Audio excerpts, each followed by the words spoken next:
All right, everyone get ready because we are kicking off a pretty massive journey here. Massive is right. A 61-part deep dive Yeah. into uh, the entire world of Western philosophy. That's right.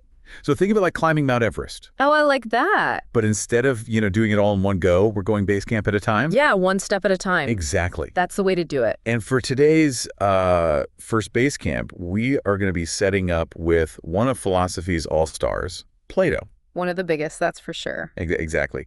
But we're not just going to rehash, all of his greatest hits. Yeah. We're going deeper. Much deeper. Like way deeper. We're going down into the archives here. Yes. And you were nice enough to share with me this document called Episode 13, The Sources of Plato's Opinions. Yes. And I also pulled in, just as a little bit of a side reference here, Bertrand Russell's History of Western Philosophy. Yeah. Just to kind of give us a little bit of extra context Sure. as we try to uncover just what exactly shaped Plato's thinking. Kind of like we're doing a philosophical DNA test I like that. on his ideas. A DNA test, yeah. Yeah. So whether you are, someone who's studied this all your life or this is like your very first foray into philosophy, Right. get ready because we're going to see just how important ancient Athens was to his development. And the thinkers who came before him. Yeah. What's so fascinating to me is that ancient Athens, it wasn't just all those classic images you see, like Yeah. philosophers, in togas debating in like big marble squares. It was actually a really bustling center of trade and all these diverse cultures coming together. Oh, so kind of like a real world internet, Exactly. with more sandals. No more sandals, less cat videos. And fewer cat videos. Yeah. Yeah. I like it. And that melting pot of ideas, Mm-hmm. it just created this fertile ground for those really early philosophers like Thales and Anaximander and Anaximenes. Mm-hmm. They were already wrestling with some of those big questions about the universe. Yeah. Like, where did it all come from? What's it all made of? It's like they're the OG deep thinkers. Totally. Yeah. Paving the way for Plato. Yeah, absolutely. But, speaking of paving the way, this document really highlights just this major influence on Plato, Yeah. which was his teacher, Socrates. Ah, Socrates. Right. He was a total rock star in the philosophy world. Yeah, and it seems like he was a little less concerned with, like, the cosmos Yeah. and a lot more focused on ethics and morality. Yeah. How should we live? What does it mean to be a good person? Those are big questions. Still relevant today, Oh, absolutely. whether you're 16 or 60. Yeah, but this is where things get a little bit tricky Yeah. and even a little tragic because, as we all know, Socrates was put on trial That's right. and ultimately sentenced to death for his ideas. Yeah, forced to drink hemlock. Hemlock. Yeah. Yeah, and the document really seems to suggest that this had a really profound impact on Plato. Absolutely. I mean, just imagine seeing your mentor, Right. this person that you deeply respect, being condemned just for simply questioning things. They're thinking. Yeah, I mean, that would definitely make you kind of rethink the whole system, Absolutely. wouldn't it? It would, for sure. And it just makes me wonder, how did Socrates' death influence Plato's own philosophical journey? That's a great question. I mean, did it make him more cautious? Did Yeah. it make him more radical? Yeah. It's hard to say. Hard to say.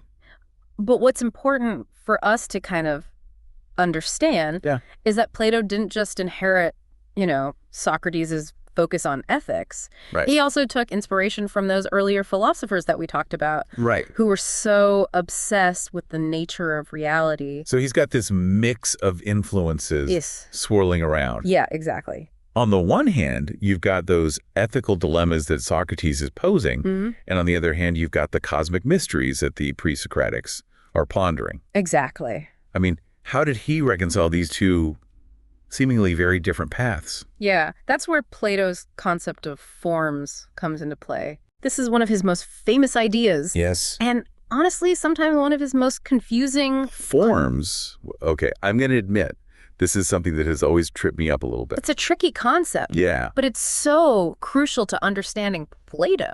Okay. He believed that the world that we experience through our senses, Okay. the physical world, the trees, the chairs, Right. even people, Mm-hmm. is just a shadow Oh. of a higher reality. A shadow reality. A shadow reality. Okay, you're going to have to explain Okay, that. so think of it like this. Okay. Imagine you have a cookie cutter, in the shape of a star. Okay, I've got my star-shaped cookie cutter. All right, and you can use that cookie cutter to make lots of star-shaped cookies. Right, tons of cookies. The cookie cutter is like the form of a star. Okay. It's the perfect, unchanging blueprint. Okay, so the cookie cutter is the perfect form of the star, Yes. and the cookies are, I guess, the less perfect real-world version. Exactly. Got it. And for Plato, there are forms for everything. Okay. Justice, beauty, Mhm. even a bed. Okay, a bed? Interesting. These forms are timeless, Okay. eternal, All right. and perfect, Right. unlike their physical counterparts, Mhm. which are imperfect and constantly changing.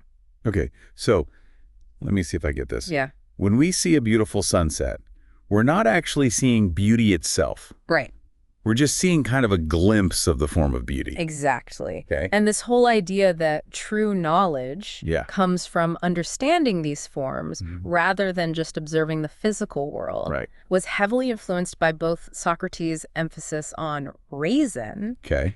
and those early philosophers' fascination with the underlying principles of the universe. So we're seeing how Socrates Yes. and the pre-Socratics are all kind of coming together to shape Plato's worldview. It all comes together. It's all coming together. Yeah. Like those little philosophical puzzle pieces are just falling right into place. Exactly. And it's really crucial for us to remember this idea of forms Okay. as we go forward and as we delve deeper into Plato's philosophy, Right. because it underpins so much of what he's talking about. Okay, good to know. Yeah. So we've got forms, check. We've got forms. All right, let's keep going. Let's do it. And as we kind of continue to move through episode 13, the sources of Plato's opinions, Right. it's really important for us to address how those forms actually influenced Plato's political thinking, Right.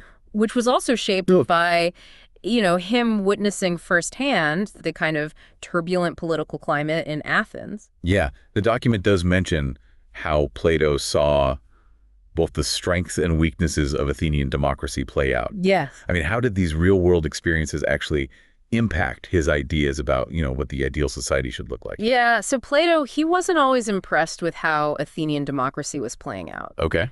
He saw how easily the masses could be swayed by these charismatic leaders. Right. And that sometimes led to, not the wisest decisions being made.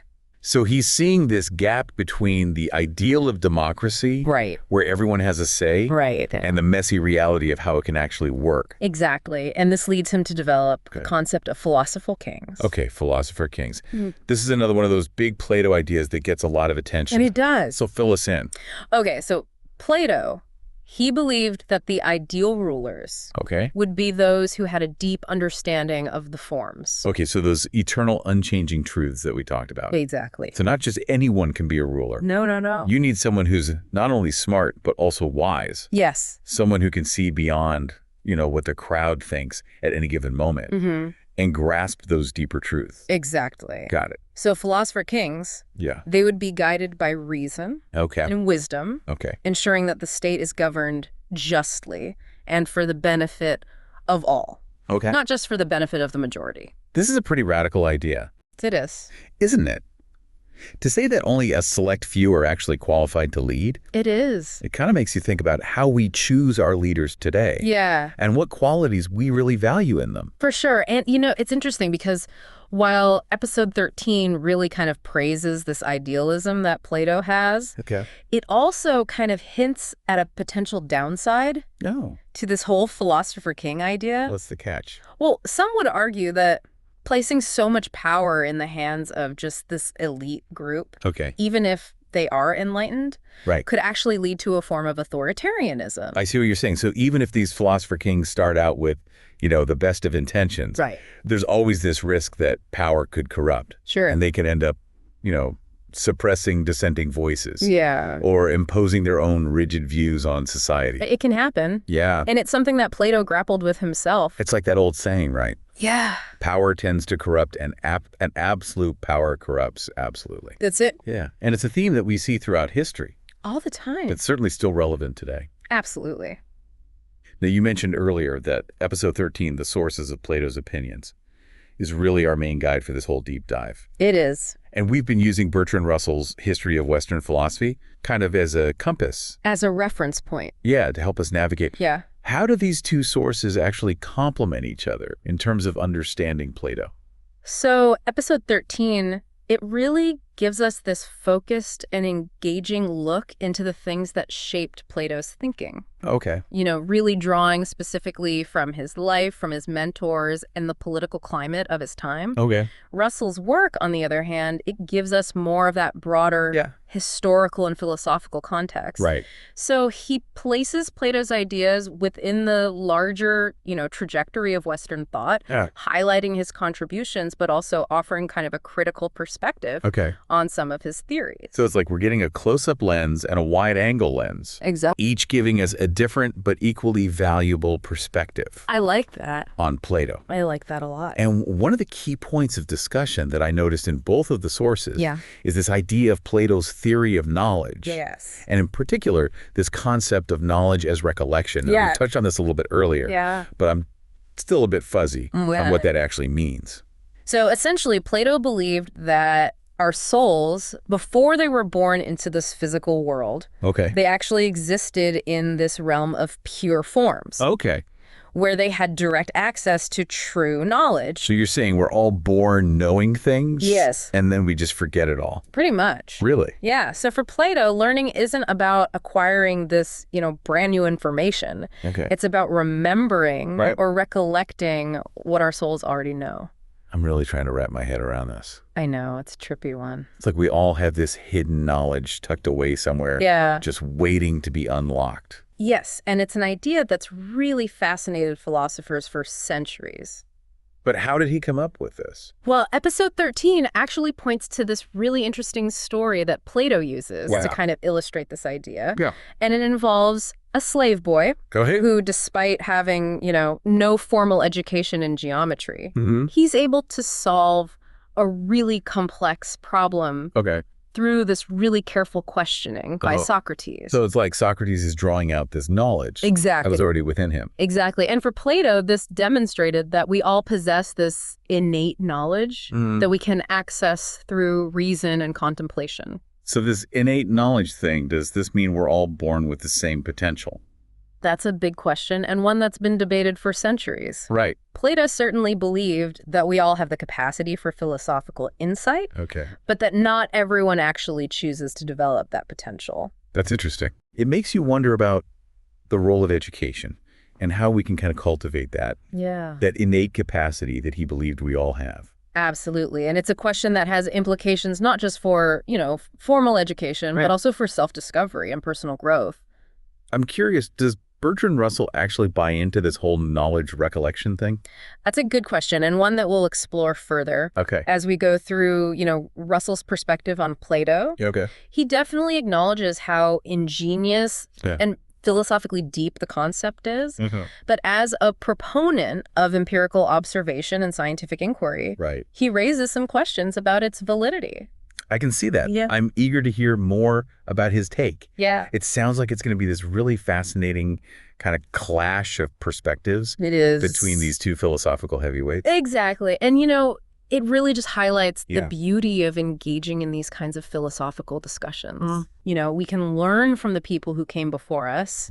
Challenge their ideas. And ultimately come to our own understanding of the world. So while episode 13, The Sources of Plato's Opinions, really focuses on, his personal journey. Russell's History of Western Philosophy gives us a much wider lens. It does. To look at his ideas within the larger context of philosophical thought. By examining both sources, we're really gaining this much more comprehensive understanding of not just Plato's philosophical system, but also the lasting impact he had on Western thought. It's like we're piecing together this puzzle. I like that. And each source provides these unique clues and insights. And it's so cool how you start to see how even Plato's ideas from thousands of years ago are still relevant to our lives today. It's amazing. It really is amazing how relevant these ancient ideas still are. It is. But before we get too deep into Russell's critique, I'm curious about something. Episode 13 kind of hints at this idea of Plato's as potentially laying the groundwork for, like, authoritarianism. Can you kind of elaborate on that a bit? Sure. So remember, Plato was deeply concerned with creating a just and stable society. Right. And remember, he saw Athenian democracy kind of fall apart firsthand. Yeah. So in his famous work, The Republic, he outlines this vision of an ideal society where everyone has their designated role. Kind of like a social hierarchy. Yes, exactly. Oh, okay. So at the top, you have the philosopher kings who are guided by reason and wisdom. Then you have the guardians who are responsible for protecting the state. And then you have the producers, the craftspeople, the farmers, the merchants, and everyone's working together in harmony. Sounds organized. It does. But also a little rigid. It is a bit rigid. Where's the room for individual freedom in a system like that? That's a really good point. And that's actually one of the key points of contention that critics bring up.